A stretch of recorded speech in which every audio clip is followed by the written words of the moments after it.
நம்மோடு தொலைபேசி வாயிலாக இணைந்திருக்கிறார் மூத்த சினிமா பத்திரிகையாளர் திரு பிஸ்மி அவர்கள். சார் வணக்கம். ஜனநாயகன் விவகாரத்தில் தற்போது நீதிமன்றத்தில் படத்தயாரிப்பு நிறுவனம் மற்றும் சென்சார் போர்டு தரப்பு ரெண்டு தரப்பும் வாதங்களை முன்வைத்திருக்கிறார்கள். நாளைக்கு தீர்ப்பு வழங்கப்படும் சொல்லப்பட்டிருக்கு.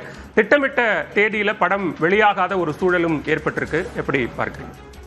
இல்ல, ஜனநாயகன் படத்துக்கு தணிக்கை சான்றிதழ் இந்த மறுக்கப்பட்ட விவகாரத்தை உன்னிப்பா கவனிக்கும் போது ஜனநாயகன் படம் திட்டமிட்ட தேதியில் வெளிவரக்கூடாது அப்படின்னு யாரோ சிலருடைய நோக்கத்துக்கு தணிக்கை குழு பயன்படுத்தப்பட்டதாகத்தான் நான் நினைக்கிறேன். என்ன காரணம் அப்படின்னா, அந்த தணிக்கை நடைமுறைகள் வழக்கமா மற்ற திரைப்படங்களுக்கு எப்படி இருக்குமோ அப்படி இல்லாமல் ஜனநாயகன் விஷயத்துல பாத்தீங்கன்னா வழக்கத்துக்கு மாறான ஒரு நடைமுறை கடைபிடிக்கப்பட்டதிலிருந்து இதற்கான நோக்கம் இந்த படத்தை திட்டமிட்ட தேதியில் வெளியிடக்கூடாது அப்படிங்கிறது தான் அப்படின்னு தான் புரிஞ்சுக்க முடியுது. என்ன காரணம் அப்படின்னா, பொதுவாகவே இந்த ஒரு படத்தை தணிக்கை குழுவினர் படம் பார்த்து சான்றிதழ் வழங்கும் நடைமுறை தெரிந்தா நான் சொல்றதுல உள்ள உண்மையும் புரிஞ்சுக்க முடியும்னு நினைக்கிறேன். பொதுவா என்ன பண்ணுவாங்கன்னா, படத்தை பார்த்துட்டு அன்றைக்கே அந்த படத்துக்கு என்ன சான்றிதழ் வழங்கப்படுது அல்லது எந்த காட்சிகள் நீக்கப்படுவது அவசியம் இல்லைங்கிற விவாதம் எல்லாம் நடக்கும்.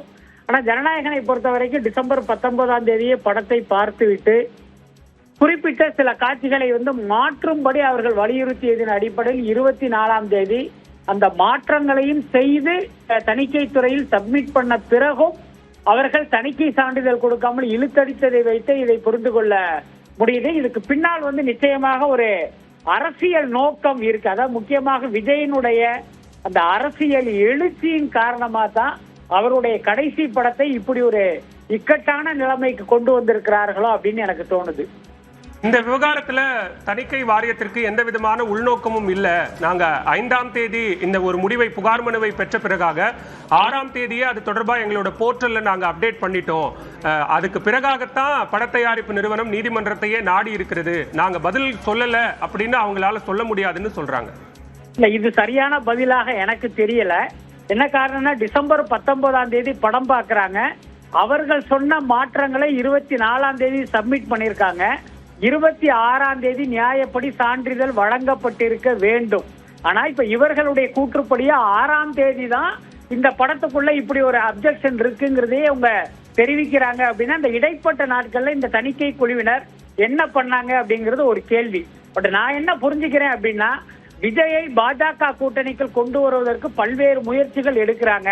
அது எதுவுமே பலன் தராத சூழ்நிலையில் ஜனநாயகன் படத்தை ஒரு பகடைக்காயாக வைத்து விஜயை கடைசி நேரத்தில் கூட்டணிக்குள் கொண்டு வருவதற்கு ஒரு முயற்சி எடுத்து அது பலனளிக்காமல் போனதால் இன்றைக்கு ஜனநாயகன் படத்தினுடைய ரிலீஸில் விளையாடி இருக்கிறார்கள் அப்படின்னு தான் நான் நினைக்கிறேன். மற்றபடி இன்றைக்கு நீதிமன்றத்தில் இந்த தணிக்கை குழுவினர் சொல்கிற எந்த வாதத்தையுமே ஏற்க முடியாது. அதாவது சினிமா துறையில் இருப்பவர்களுக்கும் சென்சார் நடைமுறை தெரிந்தவர்களுக்கும் இன்னைக்கு நீதிமன்றத்தில் இந்த தணிக்கை குழுவினர் சொல்வது எல்லாமே ஒரு அப்பட்டமான பொய் அல்லது மிகைப்படுத்திய தகவல் அப்படிங்கிறது சரியாக புரியும் அப்படின்னு நினைக்கிறேன். இப்ப சென்சார் குழுவில் இருக்கக்கூடியவர்கள் பலதரப்பட்டவர்கள் இருக்கிறாங்க. அதுல திரைக்கலைஞர்கள் இருக்காங்க, கட்சி சார்ந்தவர்கள் இருக்காங்க, அப்படி பல கட்சி உறுப்பினர்களும் கூட அதுல இடம்பெற்றிருக்கிறாங்க. அப்படி இருக்கும்போது இந்த ஒரு குறிப்பிட்ட அரசியல் காரணத்திற்காகத்தான் தணிக்கை சான்று தாமதப்படுத்துகிறது அப்படிங்கிற வாதம் ஏற்கக்கூடியதா? இல்ல, நிச்சயமாக நான் சொல்வது ஒரு ஏற்கக்கூடிய நடைமுறை பிரச்சனைகள் அடிப்படை நடைமுறை உண்மைகளின் அடிப்படையில தான் நான் சொல்றேன்.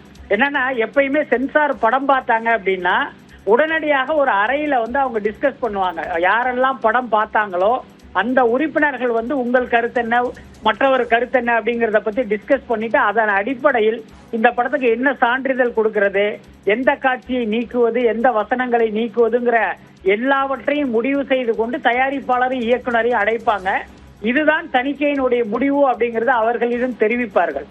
அந்த நிமிடமே சான்றிதழ் இதுதான் அப்படிங்கிறது ஓரலாக சொல்லப்பட்டு அடுத்த நாளே சான்றிதழ் வழங்கப்படும். இதுதான் நடைமுறை.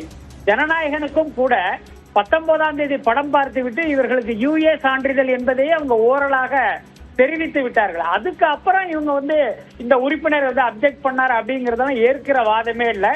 இன்னொன்னு, படம் பார்க்கிற தணிக்கை உறுப்பினர்கள் படம் பார்த்த உடனேயே தங்களுடைய ஆட்சேபத்தையோ அல்லது ஆட்சேபனை இல்லை என்பதை உடனே தெரிவிப்பார்கள். இதுதான் நடைமுறை. அப்ப சில நாட்கள் கழித்து, கிட்டத்தட்ட ஒரு 10 நாட்கள் கழித்து இப்படி ஒரு ஆட்சேபம் தெரிவிக்கப்படுதுன்னா இதுக்கு பின்னால ஒரு அரசியல் இருக்கு அப்படின்னு தான் நம்ம புரிஞ்சுக்க வேண்டியதா இருக்கு. இப்ப கடைசியா சென்சார் போர்டு நாளைக்கு தீர்ப்பு வழங்கப்படும் நீதிபதி சொன்ன பிறகாக சென்சார் போர்டு தரப்பு என்ன சொல்றாங்கன்னா, இந்த மறு ஆய்வு ரிவைசிங் கமிட்டிக்கு அனுப்பக்கூடிய முடிவு என்பது மத்திய அரசோட முடிவு அல்ல, இது முழுக்க முழுக்க சென்சார் போர்டு தலைவர் எடுத்த முடிவு தான், அவருக்குத்தான் முழு அதிகாரம் இருக்கிறது அப்படிங்கிற ஒரு வாதத்தை மீண்டும் பதிவு செய்திருக்கிறாங்க.